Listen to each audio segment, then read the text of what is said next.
In the news tonight, His Majesty the King receives Iran's foreign minister for talks on bilateral ties, as well as the situation in the region in light of the Syria crisis and preparations for the Geneva II peace conference. The United States rebukes its close ally Israel for comments attributed to the Israeli Defense Minister on Secretary of State John Kerry's Mideast peace efforts. And thousands take to the streets in Tunis's Habib Bourguiba Square to celebrate the third anniversary of the fall of Zain al-Abidin bin Ali, which later sparked pro-democracy demonstrations across the Arab world. Good evening and welcome to a new edition of the news. Here are the details. His Majesty the King, the Supreme Commander of the Armed Forces, paid a visit to the Joint Special Operations Command, where he was received by Chairman of the Joint Chiefs of Staff, General Mish'al al-Zabin, and other military officials. His Majesty also called on the Command and Control Center and later stopped by a military exhibition organized by the Armed Forces. The exhibition features most recently acquired equipment and arms by the Armed Forces.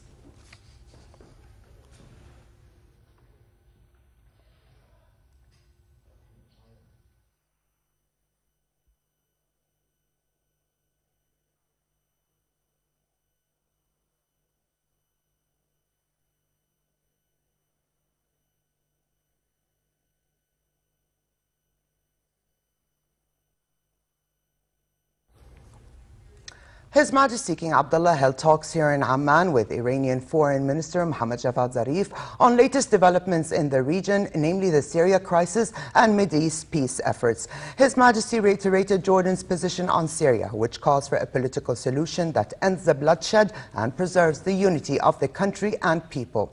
On the Israeli-Palestinian issue, again, His Majesty said efforts must focus on resolving the conflict based on the two-state solution, international legitimacy resolutions, and the Arab Peace Initiative. Zarif, for his part, said Iran is keen to coordinate with Jordan on regional issues and commended His Majesty's peace efforts, as well as endeavors to promote dialogue, understanding, and coexistence between different cultures and peoples. Prime Minister Abdullah Mansour also met with the Iranian minister and discussed with him means of forging closer cooperation between Amman and Tehran, mainly in the economic field. Mansour told the minister of His Majesty's repeated calls on more occasions that one to solve Iran's nuclear controversial file peacefully. The meeting also highlighted the current developments vis-à-vis the crisis in Syria. Zarif later met with Foreign Minister Nasser Joudeh.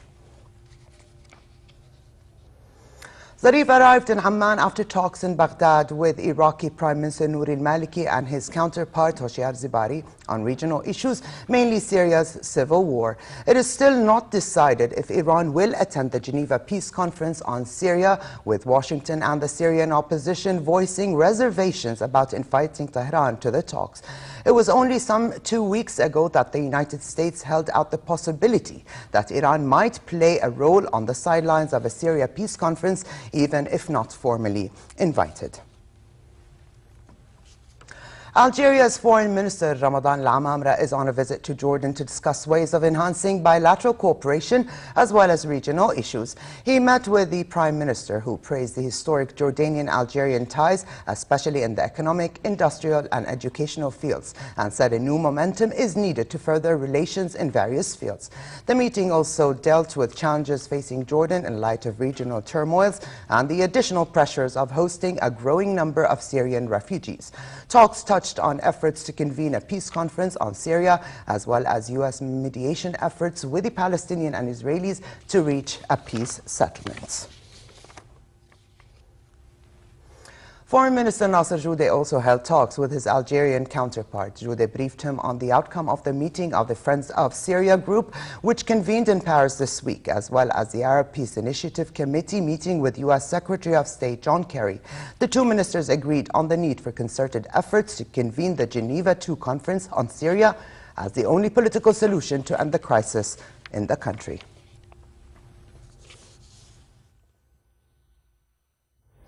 Separately, also here in Amman, the foreign minister discussed with Foreign Minister of Luxembourg, Jean Asselborn, Jordan's role in efforts to end the crisis in Syria and resolve the Palestinian-Israeli conflict. Jude reiterated Jordan's insistence on a two-state solution as the only means to resolve the Mideast conflict. While on the Syria crisis, he said Jordan has and continues to call for a political solution and briefed the guests on preparations for the Geneva II conference. The meeting also dealt with the situation of Syrian refugees in Jordan and humanitarian services Jordan continues to offer to hundreds of thousands despite its limited capabilities. A blackout hit Amman and several other cities this evening, including the governorates of Ma'an, Irbid, Ajloun, Mafraq, Karak, Zarqa, and Jarash. The National Electric Power Company officials said the power outage that affected the kingdom was the result of a technical failure at the Qatrani power plant. They said the problem would not have occurred had the electrical network between Jordan and Egypt been still in place.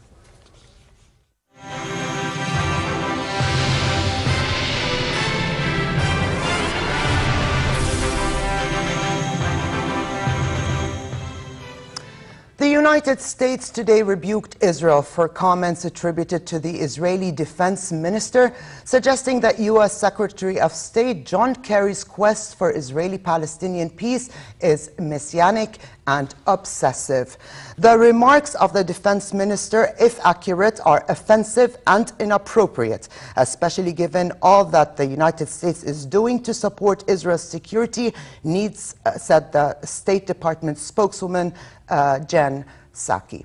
The statement came after Israel's biggest-selling newspaper quoted the Israeli defense minister Moshe Ya'alon as saying, "John Kerry, who has come to us determined and is acting out of an incomprehensible obsession and a messianic feeling, cannot teach me a single thing about the conflict with the Palestinians." The spokeswoman issued the statement in Rome, where Kerry made a brief stop before traveling on to Kuwait. She added, "To question his motives," referring to Kerry, "and to distort his proposals is not something we would expect from the defense minister of a close ally." Psaki's brief statement constituted a rare rebuke to the U.S.'s close ally, Israel. And over to Syria, where the government announced it has retaken territory around the northern city of Aleppo after 2 weeks of rebel fighting that has weakened the insurgency against President Bashar al-Assad. His military advances are believed to give the Syrian government delegation greater leverage at the negotiating table when the Geneva II conference convenes.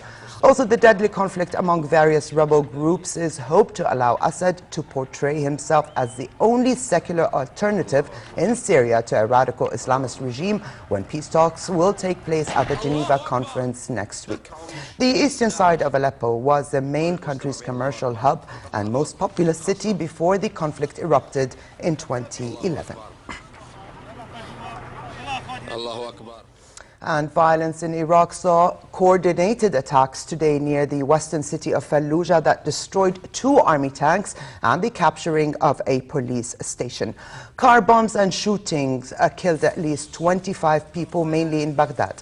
A suicide bomber in an explosives-laden fuel tanker blew it up under a highway near the town of Saklawiya, north of Fallujah, causing the bridge to collapse and destroying one of 2 army tanks parked on top. Gunmen then attacked and destroyed the second tank. Simultaneously, dozens of militants attacked a police station in Saklawiya, forcing its occupants to surrender. There was no immediate word on the casualty toll from those assaults, which occurred during a standoff between the army and Al-Qaeda-linked militants who overran Fallujah 2 weeks ago. In Egypt, young and old queued to cast their vote in a constitutional referendum that may set the stage for a presidential bid by Army Chief General Abdel Fattah al-Sisi.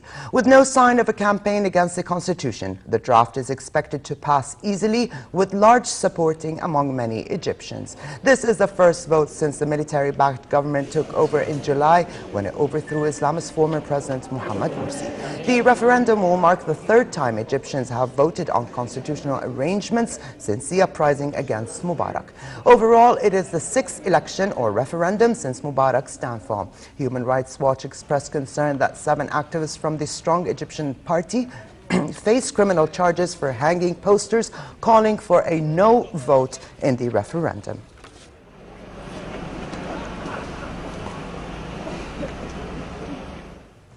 Iranian President Hassan Rouhani said a landmark agreement between Iran and 6 major powers on the country's nuclear program is a major victory for his country. The agreement between Iran and the United States, France, Germany, Britain, China and Russia will come into force in a week's time. The deal struck in Geneva 7 weeks ago focuses on capping Iran's output of fissile material, which can be used for atomic arms if refined further, and not on any research it may have undertaken in how to make a bomb. Shortly after the interim accord takes effect, an Iranian official said Tehran and world powers will start negotiating a final settlement of their differences about the country's nuclear activity.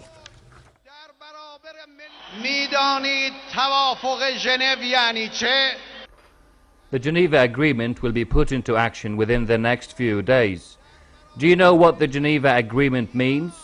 It means the surrender of great international powers before the great nation of Iran.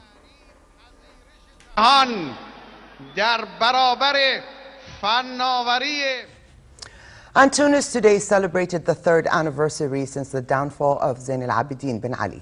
Thousands of Tunisians took to the streets to mark the occasion and gathered at the Habib Bourguiba Boulevard, where they once chanted "Leave to bin Ali," but this time they waved flags and chanted. Following their 2011 Jasmine Revolution, Tunisia is close to full democracy after a rocky path to a compromise between Islamists and secular leaders. The country's ruling moderate Islamist party Ennahda last week resigned in a deal to overcome months of their deadlock with secular opponents and make way for a technocrat administration to govern until new elections later this year. And back here at home, Her Majesty Queen Rania called on a training course taking place at the Queen Rania Teacher Academy and attended part of a session on performance evaluation. The Queen listened to trainees talking about the course and the skills they hope to gain through their attendance. They also shared with Her Majesty their views on the current school curricula, saying it's outdated and does not allow for the adoption of newly learned strategies and skills. Queen Rania, however, said such courses offered to teachers during the summer and winter vacations are crucial to enhancing the quality of education. She added that teachers sign up voluntarily to attend the courses, and that is a sign they are keen to provide students with the best educational tools possible.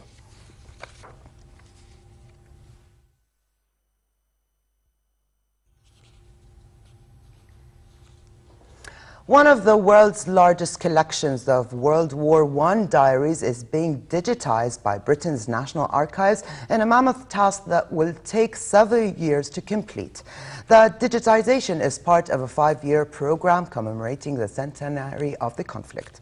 The digitization of over 5,000 boxes of unit war diaries comprising 1.5 million pages will allow people all over the world to learn more about what army life was like during the conflict.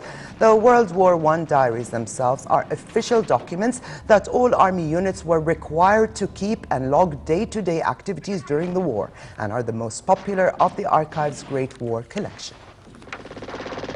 We went over about 800 strong. I think there's only about 100 came back.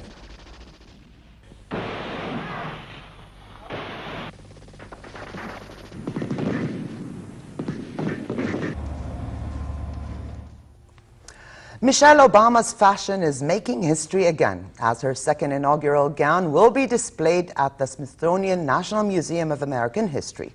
The ruby-colored chiffon and full-length velvet gown was custom-made by New York-based designer Jason Wu. It was the second inaugural dress he designs for the U.S. First Lady, therefore becoming a household name. The gown will be paired with the shoes designed by Jimmy Choo to mark the 100th anniversary of the Smithsonian's The First Ladies exhibit, which runs through January next year. This is the first time the museum has displayed a second inaugural gown. You make me feel so brand new. I want to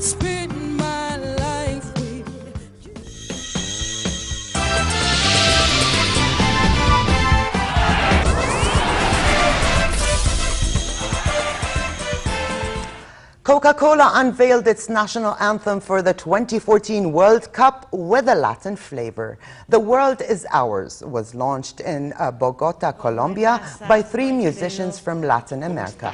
Brazilian David Corey, who is best known for reaching the final of the X Factor, Carlos Vive, a Colombian singer, and Brazilian singer Gabi Amarano, all united in making this song. This song will be used in Coca-Cola's global ad campaign leading up to and during the 2014 World Cup.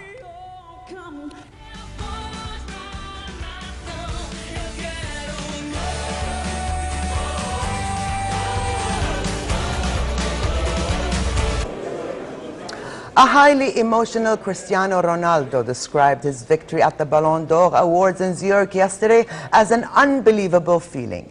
The Portuguese forward had been widely tipped to scoop the trophy against competition from 4-time winner Lionel Messi and Frenchman Franck Ribéry. This was the 2nd time Ronaldo wins the trophy. Fans queued outside the venue to catch a glimpse of their favorite stars, with some having traveled from abroad in hope of an autograph or photo.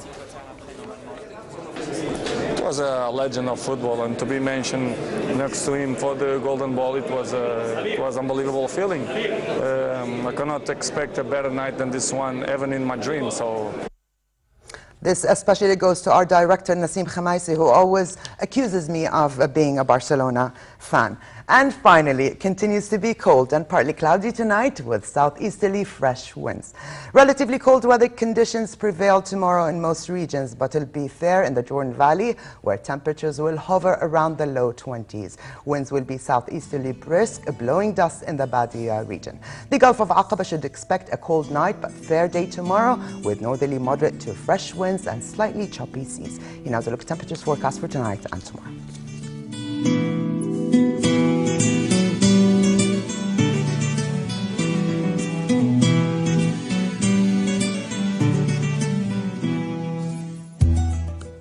And to close, his reminder of the day's top stories.